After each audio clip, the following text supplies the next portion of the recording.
আপনি কি ওই মাকড়সার জাল দেখতে পাচ্ছেন? মাকড়সারা ভীষণ পরিশ্রম করে এটা তৈরি করে। নিজের শরীরের রস দিয়ে এই জাল বোনে। আপনি কি এটার উদ্দেশ্য জানেন?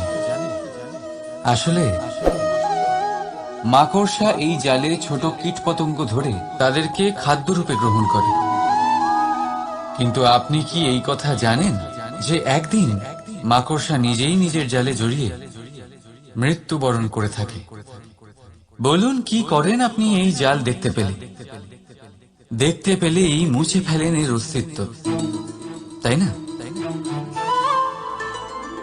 তেমনি অন্যদিকে পাখির বাসা।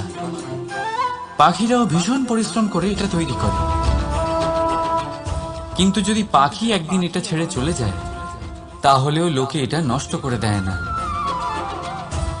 কারণটা কি? এর কারণ হলো এর নির্মাণ জীবন সঞ্চারের জন্য করা হয়েছিল, নষ্ট করার জন্য নয়। তাই মনে রাখবেন, জীবনে আপনার পরিশ্রম যতই বেশি হোক না কেন, যদি আপনার লক্ষ্য শুভ না হয়, তাহলে আপনারও বিনাশ নিশ্চিত। তাই সৃজন করতেই থাকুন আর মুগ্ধ হয়ে বলুন, রাধা রাধা।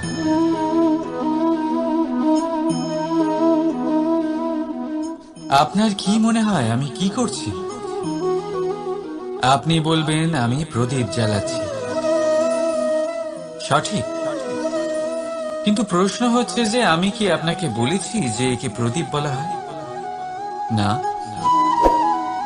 এই প্রদীপ কি নিজেই নিজের পরিচয় আপনাকে দিয়েছে? না।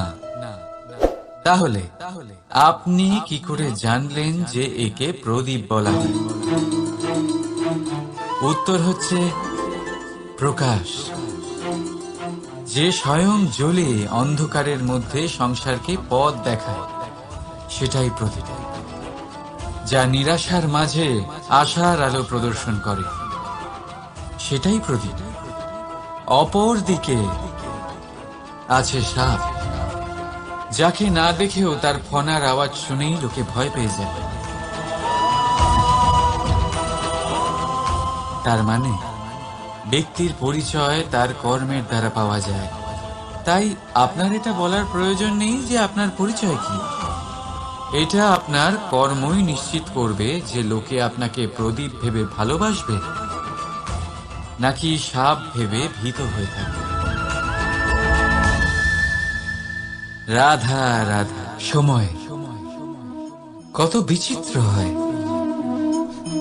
সময় আমাদের পক্ষে থাকলে আমরা নিজেদের রাজা মনে করে নিই, আর সেই সময় যদি বিপক্ষে চলে যায়, তাহলে নিঃস্ব হতে সময় লাগে না। তাই মানুষের একটা অভ্যেস আছে, খারাপ সময়ের জন্য কিছু সঞ্চয় করা। আত্মীয়, বন্ধু খারাপ সময় পাশ থেকে সরে যায়। যশ, মান প্রতিকূল সময় চিরস্থায়ী হয় না। তাই মানুষ মনে করে অর্থ সঞ্চয় করাই শ্রেয়। অর্থের কোনো হৃদয় নেই যা সময়ের সাথে পরিবর্তিত হবে। সংসার বলে সর্বদা অর্থ সঞ্চয় করতে থাকুন। খারাপ সময় অবশ্যই কাজে লাগবে, কিন্তু আমি বলবো শুভ কর্ম করতে থাকুন, আনন্দে থাকুন, নিজের ওপর আর ঈশ্বরের ওপরে বিশ্বাস রাখুন। খারাপ সময় কখনো আসবেই না। রাধা রাধা।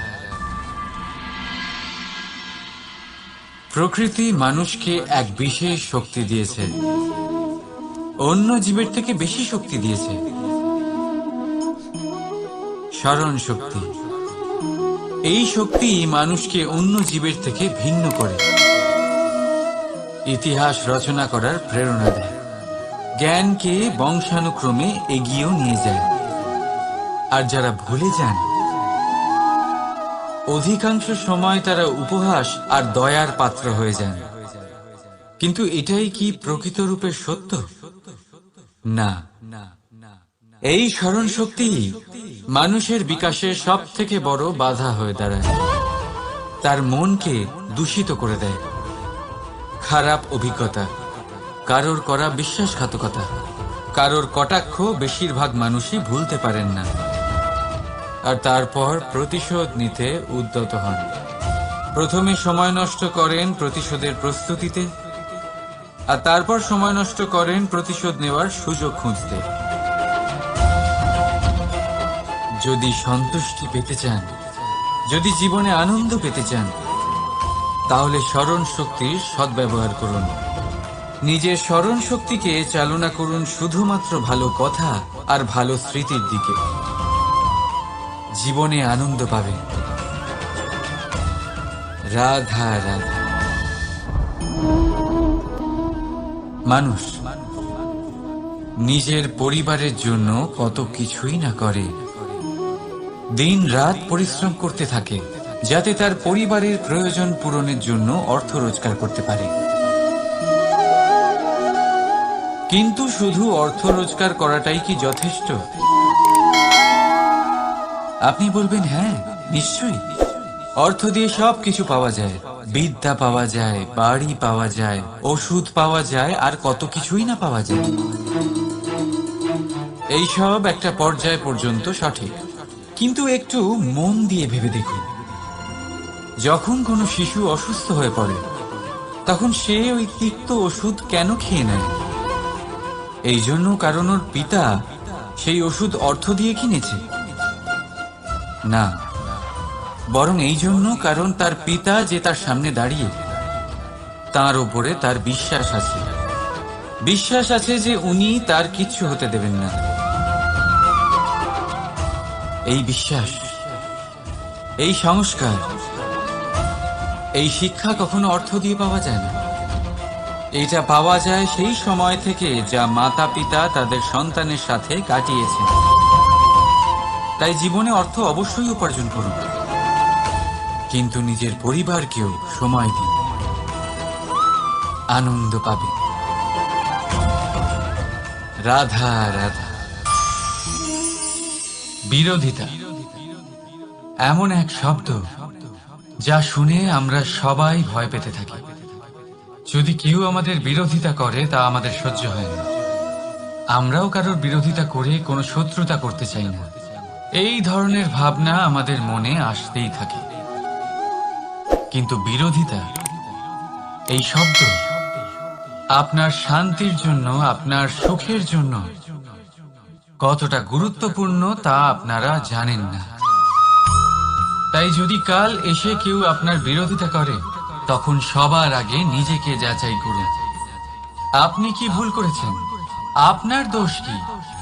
নিজের মধ্যে কি ত্রুটি আছে সেটা বোঝার চেষ্টা করুন, নিজেকে সংশোধন করার চেষ্টা করুন, তারপর দেখুন বিরোধিতার এই আগুন আপনাকে স্বর্ণ থেকে কুন্দন বানিয়ে তুলবে। বলা হয় এই সংসারে খারাপ বেড়েই চলেছে, কিন্তু তার কারণ এ নয় যে খারাপ মানুষ বেড়ে চলেছে। তার কারণ হলো যে ভালো মানুষ, যাদের ভালো চিন্তা, ভালো বিচারধারা আছে, তারা খারাপের বিরোধিতা করতে পারে না। যদি আপনার সম্মুখে কোনো খারাপ কর্ম হয়, তাহলে তার বিরোধিতা করতে সংকোচ করবেন না, কারণ বিরোধিতার এই আগুন মন্দকে পিছুপা হতে অবশ্যই বাধ্য করে। রাধা রাধা। জীবনে আপনি এরকম মানুষও দেখবেন যারা এটা বলে, ভাবে, নিজেকেও বলে যে উনি সেই এমন ব্যক্তি যার মতো আমি হতে চাই। ঠিক আছে, কারোর থেকে প্রেরণা নেওয়াটা কোনো ভুল নয়, কিন্তু কখনো কখনো এই প্রেরণা গুরুত্বহীন হয়ে যায়, আর আমরা শুরু করে দিই সেই ব্যক্তিকে নকল করতে। এখানেই থেমে যায় আমাদের উন্নতি। এবারে দেখুন,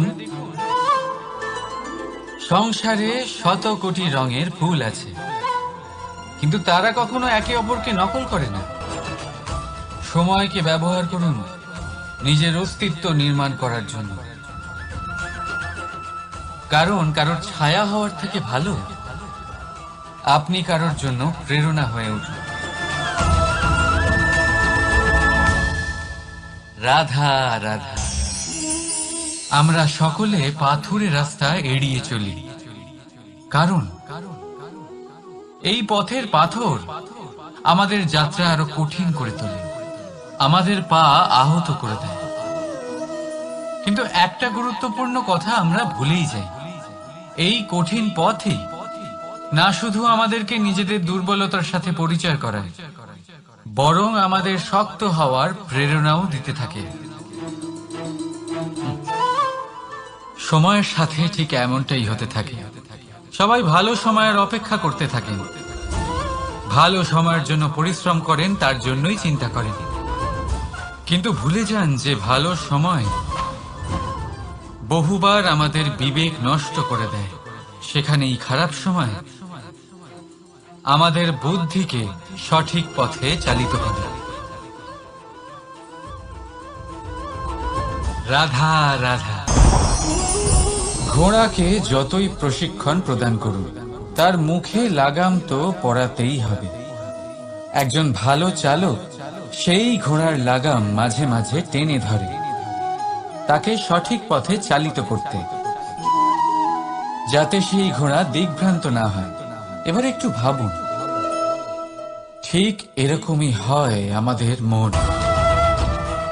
যদি এটা বিবেকের লাগাম দিয়ে মাঝে মাঝে আমরা টেনে না ধরি, তাহলে আমাদের এই মন দিকভ্রান্ত হতে পারে।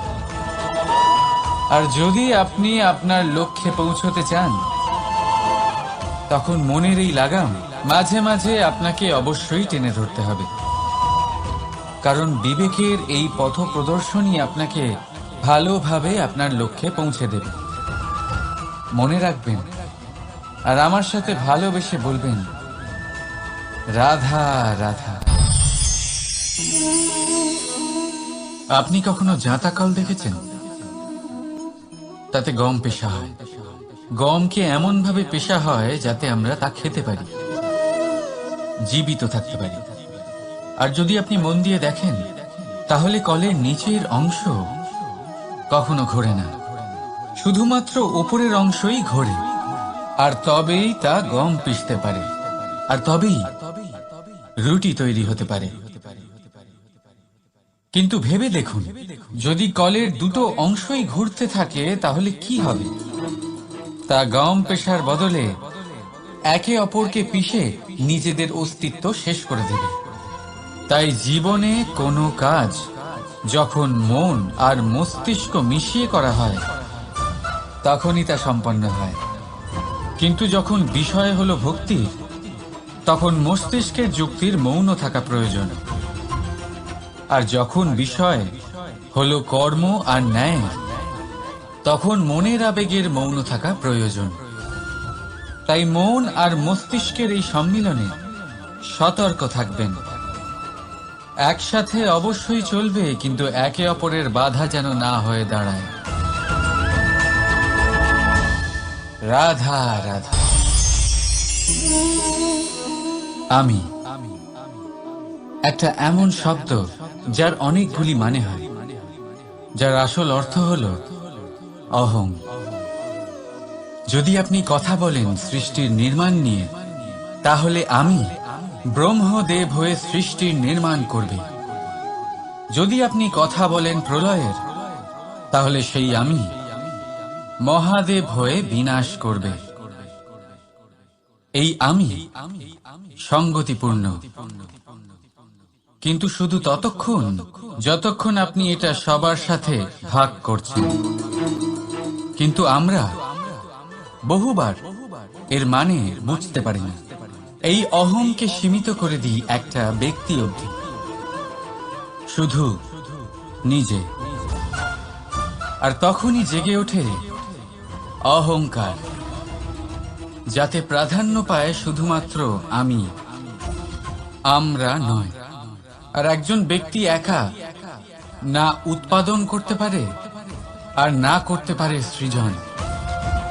এবারে দেখুন, বৃষ্টির এক ফোঁটা, তারও অস্তিত্ব আছে, কিন্তু তা ধরিত্রীতে পড়লেই সমাপ্ত হয়ে যায়। কিন্তু যখন ফোঁটাগুলি একসাথে পড়ে তখন শুরু হয় বর্ষা, আর তখনই তৈরি হয় ধারা। রাধা রাধা। বলুন, কি দেখতে পাচ্ছেন আপনি? আমার হাতের এই সাদা বস্ত্র, নাকি এতে লেগে থাকা এই কালো দাগ? এবারে সত্যি কথা বলতে কি, আপনার নজর সবার আগে এই কালো দাগের উপরে গেছে। ঠিক আছে, এমনই তো হয়। ভীষণ কম মানুষ থাকেন যারা ভাবেন কোনো ব্যক্তি ভীষণ পরিশ্রম করে এই বস্ত্র ধুয়েছেন, এটা শুকিয়েছেন। বেশিরভাগ মানুষের নজর যায় এই দাগের উপরে, ভাবেন যে এটা কি করে লাগলো। কিছুটা এরকমই হয় আমাদের ব্যক্তিত্বের সাথে। আমাদের শুভ কর্মের ওপরে আমাদের একটা খারাপ কর্ম ভারী মনে হয়। এবারে ভাবুন, যদি আমি চন্দ্রের কথা বলি, তাহলে তার শীতল আলো দেখার পূর্বে তার কলঙ্ক লক্ষ্য করে সেই চাঁদে লেগে থাকা কালো দাগ দেখে নেন। সেই জন্যই বিশেষ করে যারা শুধুমাত্র শুভ চিন্তা করেন আর উপকারী কর্ম যারা করেন, তাদের আমি বলবো সাবধানে থাকবেন। কারণ আপনার একটা খারাপ কর্ম চিরকালের জন্য উদাহরণ হয়ে দাঁড়াবে। রাধা রাধা। সাফল্য। যদি আপনাকে জীবনে সাফল্য পেতে হয়, তাহলে আপনি একাধিক মানুষ পাবেন যারা একাধিক উপায় বলবে আপনাকে সাফল্য পাওয়ার। দীর্ঘ সময় ধরে পরিশ্রম, চেষ্টা, নির্ধারণ, নিষ্ঠা এই বিষয়ে ভাষণ দিতে থাকবেন। একাধিক রকমের উদাহরণ আপনার সামনে তুলে ধরবেন। কিন্তু আমার এটা মনে হয়, আমরা কেন সেই বিষয়ে কথা বলি না যা মানুষকে অসফল করে তোলে? শুধু দুটো ব্যাপার অসফল হওয়া নিশ্চিত করে। শুধু দুই ধরনের মানুষ বেশিরভাগ অসফল হয়। প্রথম তারা যারা ভাবে অনেক কিছু কিন্তু কিছুই করে না। আর দ্বিতীয় তারা যারা অনেক কিছু করতে থাকে কিন্তু ভাবনা চিন্তা না করে। ভাবনা আর কর্ম, এদের মাঝে সামঞ্জস্য রাখা খুব জরুরি। যদি এটা থাকে, তাহলে জীবনে কখনো অসফল হবেন না। রাধা রাধা। আপনি অনেককে এই কথা নিশ্চয়ই বলতে শুনেছেন, এই ব্যক্তির দৃষ্টিতে দম্ভ আছে, এই ব্যক্তির চোখের ওপর অহংকারের পর্দা পড়ে আছে, ইত্যাদি ইত্যাদি। চলুন, আমি আপনাকে একটা প্রশ্ন করছি। আপনি দেখেন কি দিয়ে? দৃষ্টি দিয়ে নাকি দৃষ্টিভঙ্গির সাহায্যে? ভাবুন ভাবুন ভাবুন ভাবুন। চিন্তায় পড়ে গেলেন নিশ্চয়ই। দৃষ্টি যে কোনো বস্তুর বা যে কোনো মানুষের শুধু বাইরের রূপটা দেখায়, যেখানে দৃষ্টিভঙ্গি আপনাকে সোজা আসল পরিচয়ের সাথে সাক্ষাৎ করা। উদাহরণ হিসেবে চন্দ্র। চন্দ্র আমরা সবাই দেখেছি। বহু মানুষ আছেন যাদের চন্দ্র অত্যন্ত সুন্দর লাগে। পাথরকে ভগবান ভেবে পুজো করবেন নাকি ভগবানকে পাথর ভেবে পরিত্যাগ করবেন, সিদ্ধান্ত আপনার। কিন্তু এই সিদ্ধান্ত নির্ভর করে আপনার দৃষ্টিভঙ্গির ওপর। তাই নিজের দৃষ্টিভঙ্গি শুভ রাখুন, নিজের দৃষ্টিভঙ্গিতে ভালোবাসা রাখুন, আর আনন্দে বলুন রাধা রাধা। বড় বড় রাজমহলে বড় বড় ইমারতের চূড়া কত সুন্দর হয়, কিন্তু আপনি কি কখনো এই বিষয়ে ভেবেছেন যে এই সুন্দর চূড়ায় পৌঁছতে গেলে আপনাকে পৃথিবীতে পাপ ফেলতেই হবে? সেই সুন্দর চূড়ায় পৌঁছে দীপ্তি পাওয়ার জন্য আপনাকে একটা কঠিন পথ অবলম্বন করতেই হবে। যদি আপনি কোনো কঠিন পথে না গিয়ে এই পৃথিবীর সাহায্য ছাড়াই শুধু উচ্চতার দিকে অগ্রসর হতে থাকেন, তাহলে সর্বদা অসফল হবেন। সেই জন্য নিজের স্বপ্ন পূরণের এই যাত্রাতে নিজের পথ কখনোই হারাবেন না, নিজের পথ থেকে সরবেন না। যদি এমন করেন, তাহলে তো আপনার স্বপ্ন পূরণ হবেই না, তার সাথে আপনি নিজের পথও হারাবেন। রাধা রাধা। কৌতুক অর্থাৎ হাসি, এটা জীবনে কতটা গুরুত্বপূর্ণ। আমরা সর্বদাই হাসতে চাই, আমরা সর্বদা অন্যের মুখে এই হাসি দেখতে চাই। কিন্তু এই কৌতুক অনেক প্রকারের হয়। আর এই কৌতুকের ভিত্তি কি, সেটাও খুব গুরুত্বপূর্ণ। কৌতুক কেবল তখনই পাবেন যখন তা শুদ্ধ মন থেকে আসবে। কৌতুক তখনই পাবেন যখন তার সামনের জনকেও হাসিয়ে তার কষ্ট হরণ করবে। এবারে যদি কৌতুক হিংসার থেকে বেরোয়, তখন তা কটাক্ষ হয়ে যায়, সামনের মানুষের মনে আঘাত করে। তারপরে সে তৈরি থাকে যে কখন আপনার উপরে আবার প্রহার করতে পারবে। তাই যদি হাস্য কাউকে ছোট করার জন্য হয়, তা হাস্য নয়, উপহাস হয়ে যায়। আর তা সামনের জনকে আনন্দ নয়, শুধু অপমান দেবে। আর অপমানিত ব্যক্তির মন তিক্ত হয়ে থাকে। তাই মনে রাখবেন যে এই কৌতুক যেন কৌতুকই থাকে, তা উপহাস বা কটাক্ষ না হয়ে যায়। রাধা রাধা। মানুষ, এই শব্দের সূচনা হয় মন থেকে। আর সেই জন্যই হয়তো আমাদের এই মন এতটা গুরুত্বপূর্ণ। এবারে দেখুন না, আমাদের মনই সবকিছু চালনা করে। মনই সেই যে কল্পনা করে, মনই সেই যা কল্পনাকে বাস্তবে পরিণত করার জন্য পরিশ্রম করতে আমাদের প্রেরণা যোগায়। মনই সেই যা লোভের জালে জড়িয়ে পড়ে। মনই সেই যা অভিমানের পর্দা দিয়ে ঢেকে যায়। আর এই মনই সেই যা আপনাকে বিনাশের দিকে টেনে নিয়ে যেতে পারে। কিন্তু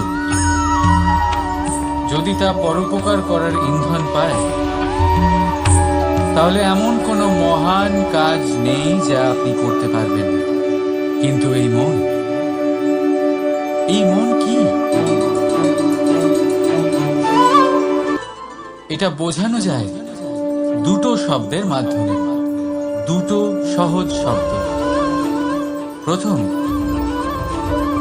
একজন কুশল সেবক। দ্বিতীয়, একজন সংকট প্রবণ মালিক। যদি আপনার এই মন আপনার নিয়ন্ত্রণে থাকে, তাহলে সে হলো আপনার সেবক। তাই আপনার অস্তিত্ব আছে। কিন্তু যদি আপনার মন আপনার কর্মের উপরে নিয়ন্ত্রণ করে, তাহলে এই মন আপনার মালিক। আর তখন আপনার বিনাশ নিশ্চিত। তাই নিজের এই মনকে নিয়ন্ত্রণে রাখুন, কিন্তু ভালোবেসে। আসুন আমার সাথে আনন্দে বলুন, রাধা রাধা। এই সূচ দেখতে পাচ্ছেন আপনি? এটা শুদ্ধ লোহা দিয়ে তৈরি।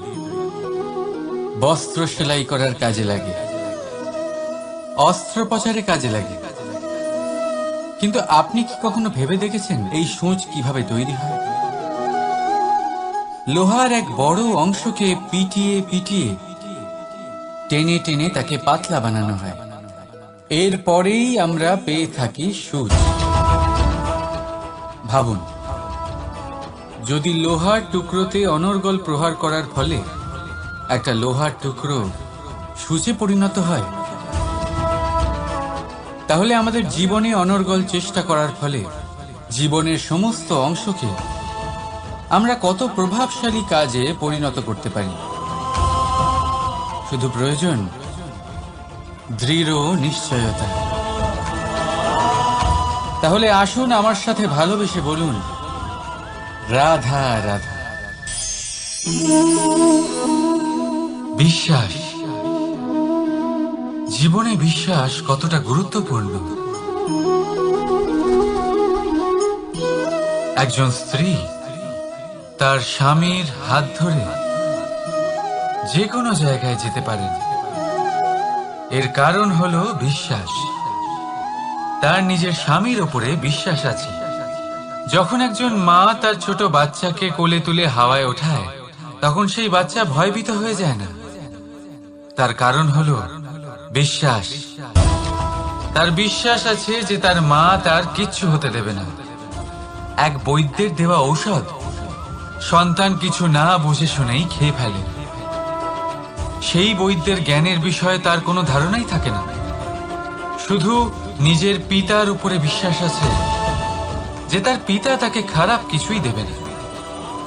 যখন এই সংসারের প্রতিটা বন্ধন বিশ্বাসের উপরে দাঁড়িয়ে আছে, তাহলে কেন এই বিশ্বাসকে আমরা জীবনে আনতে পারি না? আপনি নিজেই দেখুন, এই বিশ্বাস নিজের জীবনে এনে দেখুন, সবকিছু আরো সুন্দর হয়ে যাবে। তাই ভালোবেসে বলুন, রাধা রাধা।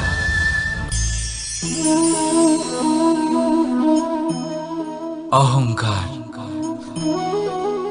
এই শব্দটা সবাই শুনেছেন। বহু মানুষকে আপনি এটা বলতে শুনেছেন যে ওই ব্যক্তির অহংকার আছে, ওই মানুষটির ক্ষমতার অহংকার আছে, ওই ব্যক্তির নিজের রূপ নিয়ে অহংকার আছে, ওই ব্যক্তির নিজের অর্থের অহংকার আছে, ইত্যাদি ইত্যাদি। কিন্তু এই অহংকার, এর অস্তিত্ব হয় কি করে? এবারে একবার এই হাতটা দেখুন। যদি এই হাতের 5 আঙ্গুল উঠে দাঁড়ায়, আশীর্বাদ। আর যদি এই হাতের 5টা আঙ্গুল একসাথে মুঠো হয়ে যায়, শক্তি। সংকটের বিরুদ্ধে ঢাল। কিন্তু এই একটা আঙ্গুল সংকটের কারণ হয়ে দাঁড়াতে পারে। এই একটা আঙ্গুল শত্রুকে আহ্বান জানায়। এবার অহংকার বলে এই শব্দটাই দেখেন। আমাদের থেকে আলাদা হয়ে গেলে হয় অহং। অহং অর্থাৎ ব্যক্তির মনে হয় যে সে আপনদের থেকে, নিজের বন্ধুদের এবং সঙ্গীদের থেকে, নিজের পরিবারের থেকে অনেক উপরে, অনেক শ্রেষ্ঠতর সে। কিন্তু মনে রাখবেন, এই অহংকার কোনো ব্যক্তির অস্তিত্বের বিনাশের প্রথম ধাপ। তাই ঝেড়ে ফেলে দিন এই অহংকারকে, আর বিশ্বাস করুন আমাদের ওপর, কারণ তখনই আপনি শান্তি পাবেন। আর সেই শান্তির সাথেই বলে উঠবেন, রাধা রাধা।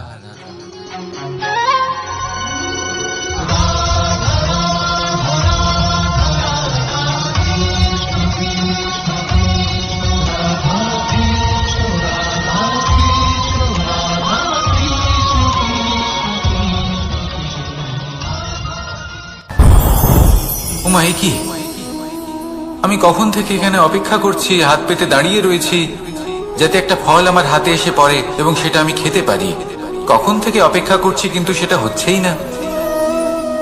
এবার আপনি বলবেন যে এইসব কি বলছি, এ কি অদ্ভুত কথা বলছি। যদি ফল খেতে হয় তাহলে আমাকে বৃক্ষে চড়তে হবে, ফলের কাছে পৌঁছতে হবে, তবেই তো ফল পাবো। এবারে এটা অত্যন্ত সহজ ব্যাপার, কিন্তু এই বিষয়টা আপনি নিজের জীবনের প্রসঙ্গে ভেবে দেখুন। লক্ষ্য কোথায় আছে আপনি জানেন, সেই লক্ষ্যে পৌঁছানোর পথ কি সেটাও আপনি জানেন।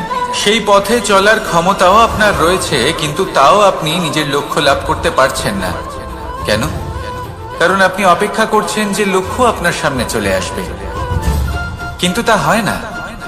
লক্ষ্য সে যাই হোক না কেন, ধন হোক, প্রেম হোক, কোনো সম্মান হোক বা মোক্ষ হোক, যদি আপনি তার দিকে অগ্রসর না হন তাহলে ফল প্রাপ্তি অসম্ভব ব্যাপার, তা কোনোদিনই হবে না।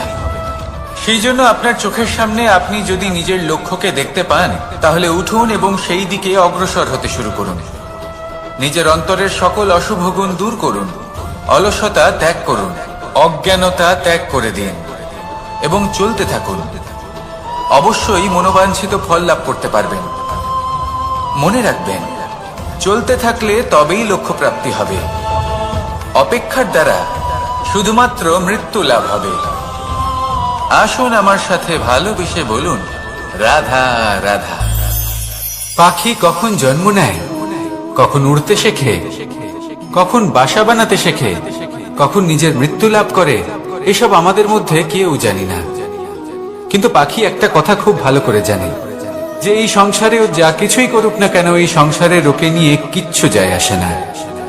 এবার আমরা কি করি? কোনো কাজ করার আগে আমরা এটা ভাবি যে এই সংসার যদি আমাকে দেখে ফেলে তাহলে কে জানে এই সংসার কি ভাববে, আমার প্রতিচ্ছবি কেমন তৈরি হবে কে জানে, কে জানে কি হবে আদি ইত্যাদি। এই সব ভাবনায় আমরা মগ্ন হয়ে যাই। কিছুটা এমন ভাবে মগ্ন হই যে বর্তমানের কর্মের এই জীবনের যাত্রাপথে সেই সময়ের আনন্দ উপভোগ করতে ভুলে যাই। এবার দেখুন একটা পাখি কি করে, ওর কর্ম হলো গান গেয়ে চলা। ওই পাখি গেয়ে চলে, কেউ ওর গান শুনুক বা না শুনুক, কেউ আদৌ শুনছে কিনা সেই বিষয়টা নিয়ে সেই পাখির কিছুই যায় আসে না। সেই পাখি নিজের কর্ম করতে থাকে। হয়তো সেই জন্যই আপনি কখনো কোনো পাখিকে কাঁদতে দেখবেন না। এরকমই আপনাকে নিজেকে গড়ে তুলতে হবে। প্রথমে নিজেকে জিজ্ঞেস করুন, এই যে কর্ম আমি করতে চলেছি সেটা কি উচিত? যদি আপনার মনে হয় সেটা উচিত তাহলে সেটা প্রমাণ করুন। এটা ভাববেন না যে এই সংসার কি ভাববে। আসুন আর আমার সাথে ভালোবেসে বলুন, রাধা। বনের মধ্যে যদি আপনি কোনো বিষাক্ত সাপ দেখেন তাহলে কি করবেন? আপনি তখনই তার থেকে দূরে পালাতে চেষ্টা করবেন। আর এটা কেন করবেন? নিজের রক্ষার্থে। এই কথা আমি নয় মেনে নিলাম, কিন্তু নিজের জীবনে এটা করেন না কেন? আপনি যেখানেই যান, যে স্থানেই যান না কেন, প্রত্যেক সময়ে প্রত্যেক মুহূর্তে এমন বিষাক্ত সাপ আপনি অবশ্যই খুঁজে পাবেন। আর সেই সাপ নয় যাদের আপনি বনে খুঁজে পাবেন, এরা হলো সেই সাপ যা আপনাকে পাপ করতে বাধ্য করবে। আপনার অন্তরের বাসনা, ক্রোধ, অহংকার, লোভ, ঈর্ষা এদের বৃদ্ধি ঘটাবে। দেখুন, বনের এই সাপ আপনাকে একবার ছেড়ে দিতেও পারে, ছোবল নাও মারতে পারে, কিন্তু এই যে পাপরূপী সাপ আছে তা অবশ্যই ছোবল মারবে।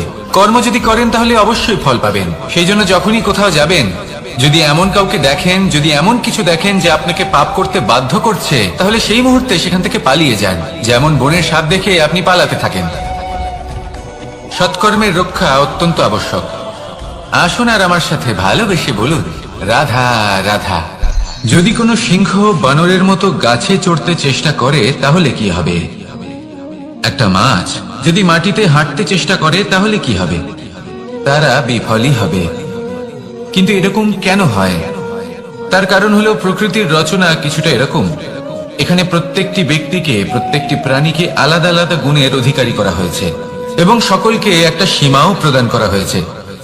এবার এই যে বৃক্ষ, পশু, পাখি, এদের মধ্যে সেই ক্ষমতাই নেই যে এরা নিজেদের যাচাই করতে পারবে, নিজেদের সীমাগুলো বুঝতে পারবে, নিজেদের সদ্গুণগুলো চিনতে পারবে। এরা সেটা করতে পারবে না। কিন্তু মানুষ তো আলাদা। মানুষের কাছে সেই বিশেষ শক্তি আছে যে তারা পূর্ণরূপে নিজেদের যাচাই করতে পারবে, নিজেকে পূর্ণরূপে বুঝতে পারবে, নিজের দোষ, নিজের অপগুণ, নিজের সদ্গুণ, নিজেদের সীমাগুলো তারা বুঝতে পারবে। আর এটা অত্যন্ত গুরুত্বপূর্ণ। কথায় আছে যে যদি সাফল্য লাভ করতে হয় তাহলে নিজেকে যাচাই করে নিতে হবে। তাই নিজেকে যাচাই করুন, নিজের সাথে পরিচিত হয়ে যান এবং জীবনে কর্ম করতে থাকুন। সাফল্যের শিখরে অবশ্যই পৌঁছে যাবেন। আর ওখানে যদি যান তাহলে এই মন প্রসন্ন হয়ে অবশ্যই বলবে, রাধা রাধা। অন্ধকারাচ্ছন্ন রাত্রি যদি এসে থাকে, তাহলে আলোকিত প্রকাশ নিয়ে সূর্যও অবশ্যই আসে। রোগ যদি এসে থাকে, তাহলে তার ওষুধও অবশ্যই আসে। সমস্যা যদি আসে, তাহলে সেই সমস্যার সমাধানও নিজে থেকেই আমাদের কাছে চলেই আসে। এই সংসার, এই জীবনের শুধুমাত্র একটাই নিয়ম আছে, আর তা হলো এটাই: এই সংসার হলো একটা চক্রের মতো। এতে শাশ্বত বলে কিছু নেই, নিত্য বলে কিছু নেই। আর যা কিছুই রয়েছে সব বদলাতে চলেছে। যদি আপনার জীবনে দুঃখ থাকে, সমস্যা থাকে, যদি আপনি বিপদ দ্বারা আচ্ছন্ন, তাহলে মনে রাখবেন সবকিছু বদলে যেতে চলেছে। দুঃখের সময় কাঁদবেন না, মনকে আরো দুঃখী করে তুলবেন না, কারণ এখানে যা কিছুই এসেছে তা যাওয়ার জন্যই এসেছে। তাহলে এত চিন্তা কিসের? আনন্দ সহকারে জীবন যাপন করুন, আর আমার সাথে ভালোবেসে বলুন রাধা রাধা।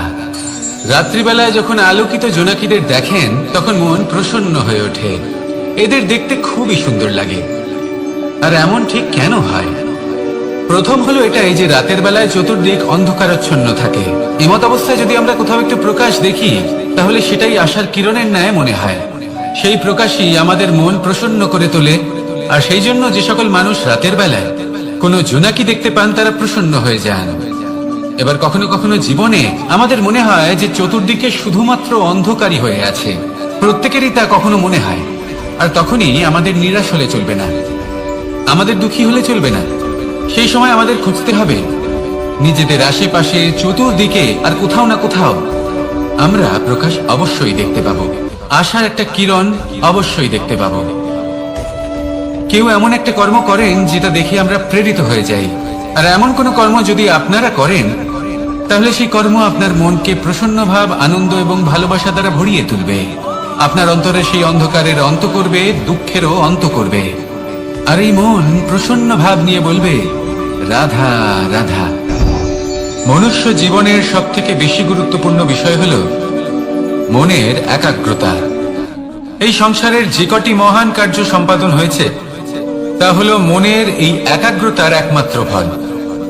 আপনি অবশ্যই দেখে থাকবেন, অনেক ছোট বড় নদী যা বয়ে চলে, তাদের সামনে একটা বাঁধ নির্মাণ করা হয় সেই সব নদীর জল সঞ্চয় করতে। বাঁধ হয়ে গেলে প্রয়োজন মতো বা মনের ইচ্ছে মতো তাকে ব্যবহার করা সম্ভব। এবার এটাই আমাদের মনের সাথেও সম্ভব। আমাদের মনের একাগ্রতা আজকের দিনে দাঁড়িয়ে বিভিন্ন ধরনের বিকার, ক্রীড়া এবং ভোগের মধ্যে ভাগ হয়ে গেছে। একে একত্রিত করতে হবে, একটা বাঁধ নির্মাণ করতে হবে, কর্মের বাঁধ। আপনাকে শুধু এটাই করতে হবে, যেটা উচিত কর্ম সেটাই করুন, যেটা অনুচিত কর্ম সেটা করা থেকে নিজেকে বিরত রাখুন। ব্যাস, এই কাজটাই আপনি করতে থাকুন, করতে থাকুন। মনের মধ্যে একাগ্রতার বাঁধ নির্মাণ করুন। আর একবার যদি তা নির্মাণ হয়ে যায়, তাহলে যখন চাইবেন, যেখানে চাইবেন, যতটা চাইবেন, একাগ্রতা প্রয়োগ করতে পারবেন। আর একবার যদি আপনি এটা শিখে যান, তাহলে এই সংসারকে বদলে ফেলার মতো কাজ আপনি করতে পারবেন, সমাজকে শুধরাবার মতো কাজ করতে পারবেন। তাহলে এই মনকে একাগ্র করুন, আর আমার সাথে ভালোবেসে বলুন রাধা রাধা।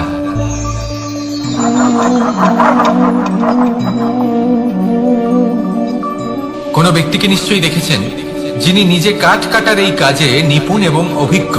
এবার আপনারা দেখবেন যে তার মনোযোগ সমস্ত কাঠের ওপর থাকে না, তার মনোযোগ থাকে শুধুমাত্র একটা কাঠের ছোট্ট একটি অংশের উপর, যেখান থেকে তার টুকরো করা হচ্ছে। কিন্তু সেটা উনি কেন করেন? যদি এটা উনি না করেন, তাহলে সেই কাঠ সঠিক পদ্ধতি এবং তাড়াতাড়ি কাটা যাবে না। জীবনেও তাই হয়ে থাকে। আপনি হয়তো কোনো লক্ষ্য স্থির করেছেন, বা পথ নির্বাচন করেছেন, বা কাজ স্থির করেছেন যেটা আপনি করেই ছাড়বেন। তাহলে নিজের সম্পূর্ণ মনোযোগ শুধুমাত্র তার উপর কেন্দ্রীভূত করুন। যদি আপনার মন এদিক ওদিক তাকাতে থাকে, অস্থির হয়ে পড়ে, বিচলিত হয়ে পড়ে, যদি তা হয়ে থাকে, তাহলে আপনি অবশ্যই অসফল হবেন। তাই কর্মঠ থাকুন, নিরন্তর কর্ম করতে থাকুন এবং পূর্ণ মনোযোগ দিয়ে নিজের কাজ করুন। নিজের পথে অগ্রসর হন বা নিজের লক্ষ্য প্রাপ্ত করতে চেষ্টা করুন। তারপর দেখুন কি হয়, কিভাবে উচিত পথে এবং তীব্র গতিতে আপনার লক্ষ্য আপনার কাছেই পৌঁছে যায়। আর আপনার এই মন প্রসন্ন হয়ে বলে রাধা রাধা। কখনো কোনো নদীকে দেখেছেন? একই আকার, একই স্থান, শুধু প্রবাহিত হতে থাকে। এর মধ্যে কখনো কোনো অপদ্রব্য ফেলে দেখুন, দেখবেন সেটা বেশিক্ষণ সেখানে থাকে না। সেটা নদীর সাথে বইতে থাকে, আর বয়ে যেতে যেতে সাগরে সমাহিত হয়ে যায়, আর শেষ পর্যন্ত সাগর সেটাকে তটে ফেলে দেয়। কিছুটা এমন হওয়া উচিত আমাদের বিচারধারাও। এক স্থানে তা স্থগিত হওয়া উচিত নয়। এটা সবসময়